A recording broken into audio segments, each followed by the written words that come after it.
주신 하나님의 말씀은 마가복음 1장 12절에서 20절까지입니다. 신약 53면에 있습니다. 마가복음 1장 12절에서 20절까지입니다. 교독하고 마지막은 합독하겠습니다.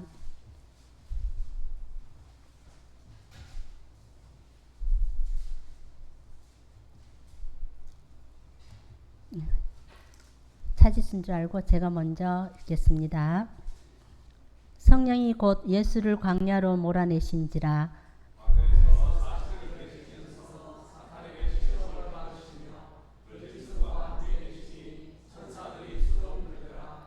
요한이 잡힌 후 예수께서 갈릴리에 오셔서 하나님의 복음을 전파하여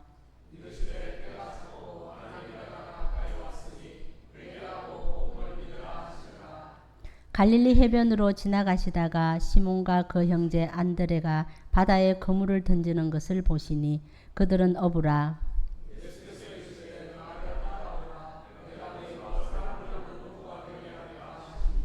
곧 그물을 버려두고 따르니라.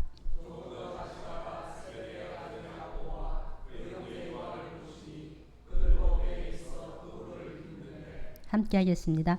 곧 부르시니 그 아버지 제베들과 품꾼들과 함께 배에 버려두고 예수를 따라가니라.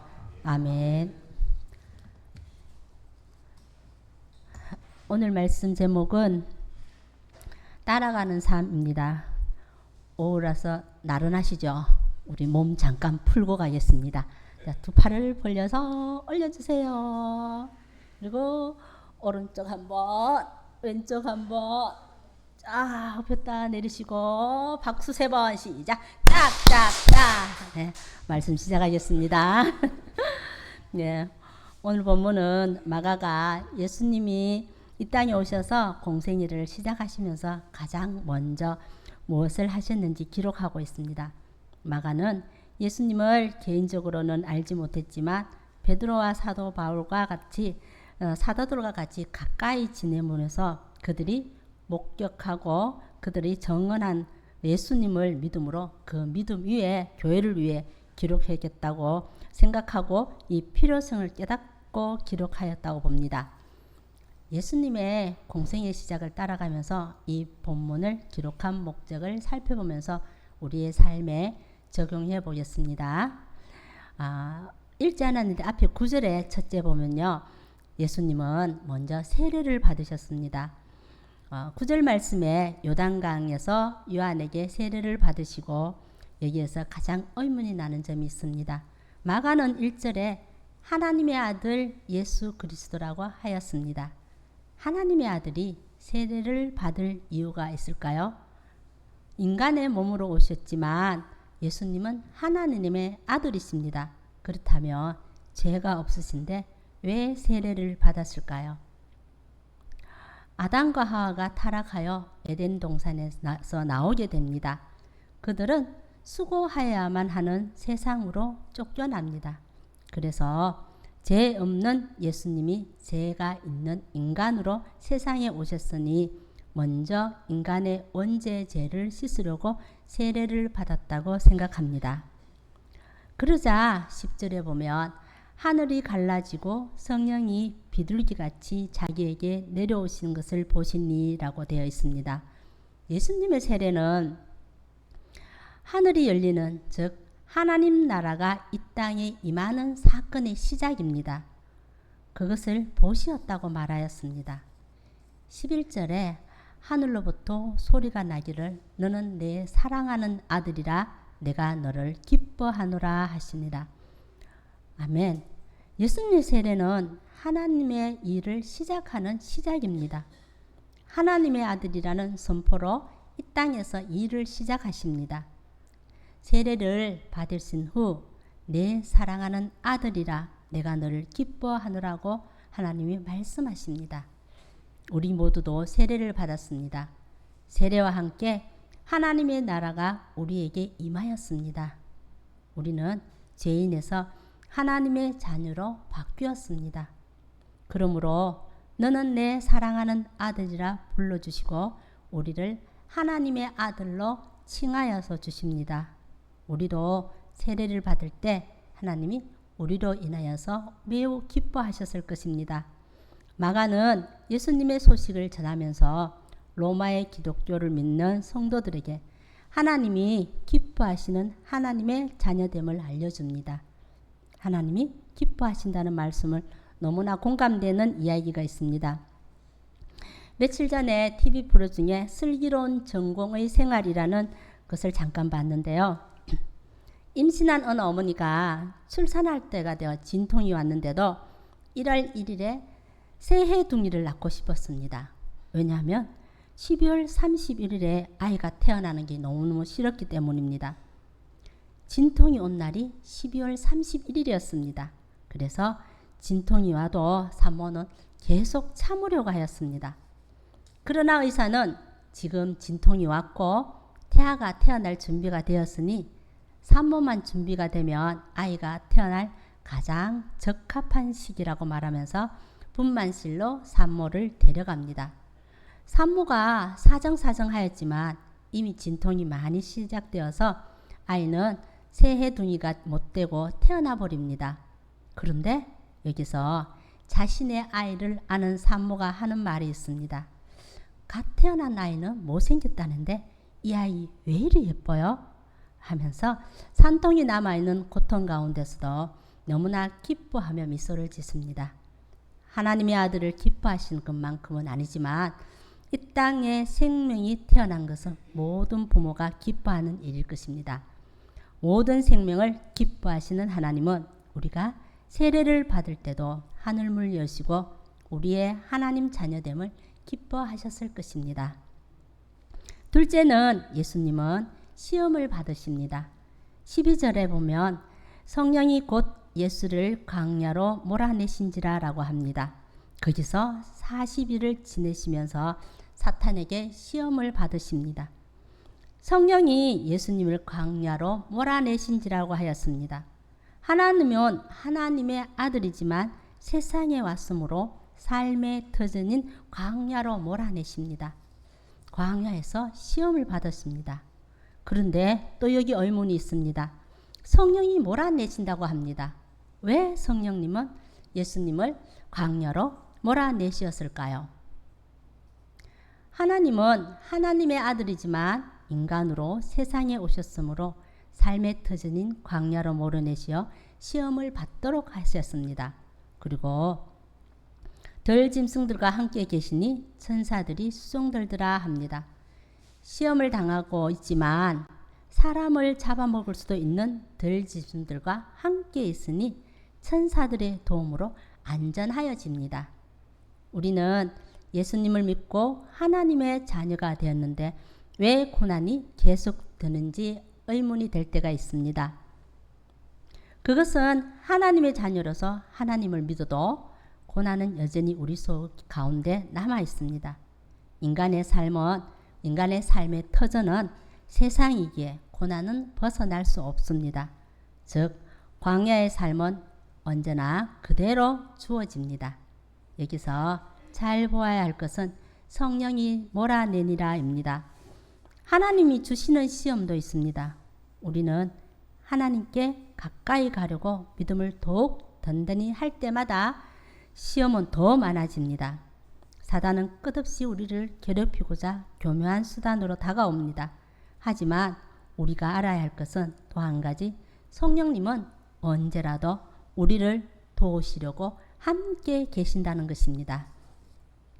민수기 21장 4절에서 9절까지 놋뱀 사건이 있습니다.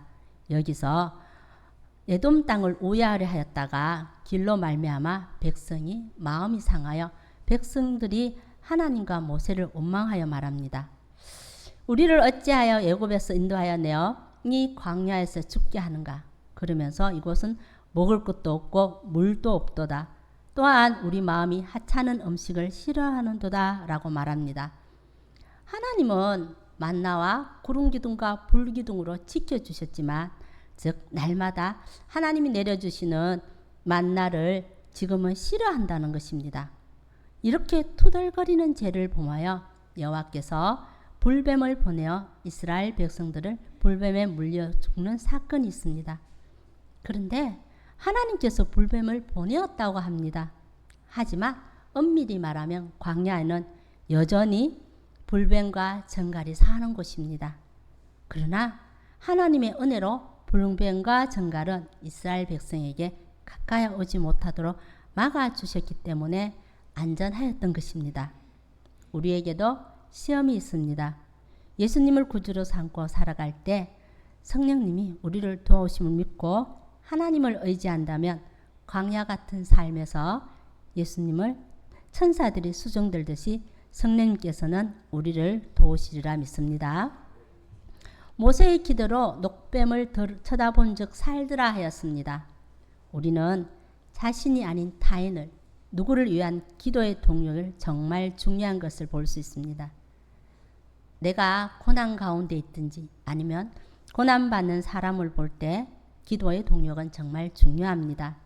사람을 살리는 문제이므로 우리 모두 기도의 동력자가 되어 서로 어떤 문제든지 내어놓고 기도하며 서로 동력자가 되기를 소망합니다.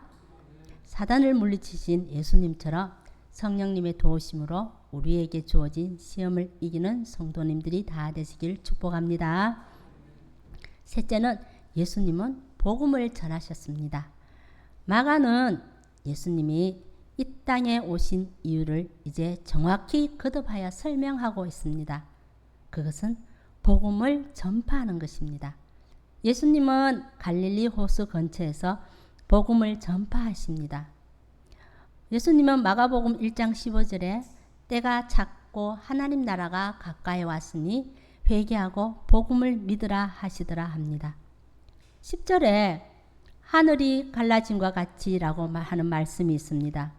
이제 하나님의 나라가 이곳에 임하였다는 것입니다. 그때가 찼으므로 하나님 나라가 이 땅에 온전히 임하는 날이 가까이 왔으니 회개하고 복음을 믿으라고 전파하십니다. 여기에 우리는 회개가 무엇인지 한번 살펴보겠습니다. 인간은 연약합니다. 죄에서 빠져나오기 위해 노력하지만 스스로 할 수 없습니다. 죄에서 나오고자 하는 결단의 회개를 할 때 성령님의 도우심으로 조금씩 하나님께로 나아가는 것입니다.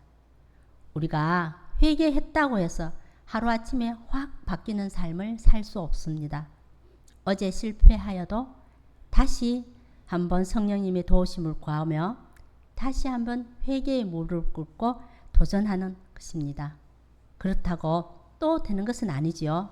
다시 또 성령님의 도우심을 구하며 도전하는 것이 회개라고 생각합니다. 그럴 때 조금씩 변화되어 가는 자신과 함께 하나님과 동행하는 것입니다. 예수님의 회개 요청은 삶을 어떻게 살아갈까 하는 고민이 아니라 하나님의 나라를 위해 우리가 무엇을 할까 하는 회개를 요청하십니다. 우리가 하나님의 나라를 위한 회개를 하고 복음의 전파를 할 때 하나님은 우리의 삶을 성령님의 도우심으로 도우시리라 믿습니다. 예수님의 회개 요청에 응답하시면서 복음을 전파하는 성도님들이 다 되시길 축복합니다. 예수님은 어부들을 부르셨습니다. 예수님은 복음을 전파하시고 제자들을 부르셨습니다. 17절에 나를 따라오라 내가 너희로 사람을 낚는 어부가 되게 하리라 하십니다. 갈릴리의 어부들은 가난한 삶을 살았을 것입니다. 그래서 삶의 형편이 어려웠습니다.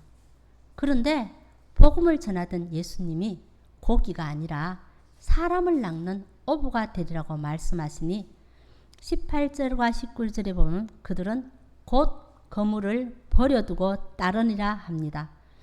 시몬과 그의 형제 안드레, 세베대의 아들 야고보, 그의 형제 요한은 자기의 하던 일을 그대로 버려두고 예수님을 따릅니다. 조금 전 회개하였으나 그 전의 삶을 확 돌이키기는 어렵다고 하였습니다. 그래서 조금씩 성령님의 도우심으로 변화한다고 했습니다. 그런데 이들은 곧 버려두고 예수님을 따릅니다. 그 이유가 무엇일까요? 어떻게 이렇게 곧 따르는 것이 되었을까요? 복음을 전하는 예수님의 부르심이 그들의 마음에 감동이 되어서일까요? 그들은 어부로 고기를 잡는데 사람을 낚는 어부가 된다고 하니 물고기보다 더 좋은 것을 잡게 하시리라 믿고 곧 그물을 버려두고 따랐던 것 같습니다. 제자들은 시시때때로 권세와 힘, 명예를 얻을 수 있다고 생각하는 구절들이 있습니다. 예수님은 하나님 나라를 위해서 그들이 무엇을 할지 가르치고 보여주시고 그들이 가야 하는 길을 말씀하여 알려주십니다. 그러나 그들은 그것에는 관심을 두지 않습니다. 그들은 인간적인 혁명을 일으키기를 바라고 또한 다윗과 같은 용맹으로 전쟁하여 승리를 주시리라는 자신들의 생각대로 믿었을 것입니다. 제자 중 칼을 소지하고 있었다는 증거가 있습니다. 예수님이 잡히실 때 마가복음 14장 47절에는 곁에 서 있는 자 중에 한 사람이 칼을 베어 대제사장의 종을 쳐 그 귀를 떨어뜨리리라 라고 기록되어 있습니다. 그들은 하나님 나라에 대한 관심보다 이 땅의 해방에 모든 관심이 있었다고 보도 될 것 같습니다. 그런 제자들이 예수님이 잡히시자 모두 도망하였습니다. 또한 십자가에 죽으시자 각자 고향으로 가버립니다. 이렇게 하실 것을 예수님은 몰랐을까요? 알았을 것입니다. 그러나 이 땅에 하나님 나라를 전하시기 위해 제자들을 부르시어 가르치십니다. 교회 가면 복 받는다고, 기도하면 들어주신다고, 또한 교회 가면 병도 낫게 해주고 그렇게 하자고 교회 가자고 합니다. 물론 예수님은 우리가 기도할 때 병도 고쳐주시고 기도도 들어주십니다. 그러나 우리는 예수님처럼 그들에게 하나님 나라를 전파하는 것을 가르쳐야 합니다. 그렇게 할 때 하나님은 우리에게 필요한 것을 모든 것을 더하여 주실 것입니다. 하나님은 제자들을 부르시듯 우리를 사람을 낚는 업으로 부르셨습니다. 우리의 부와 명예를 위해 부르신 것이 아니라 이 땅에 죽어가는 생명을 살리기 위해 부르심을 잊지 않고 따르는 성도님들이 다 되시길 축복합니다. 결론입니다.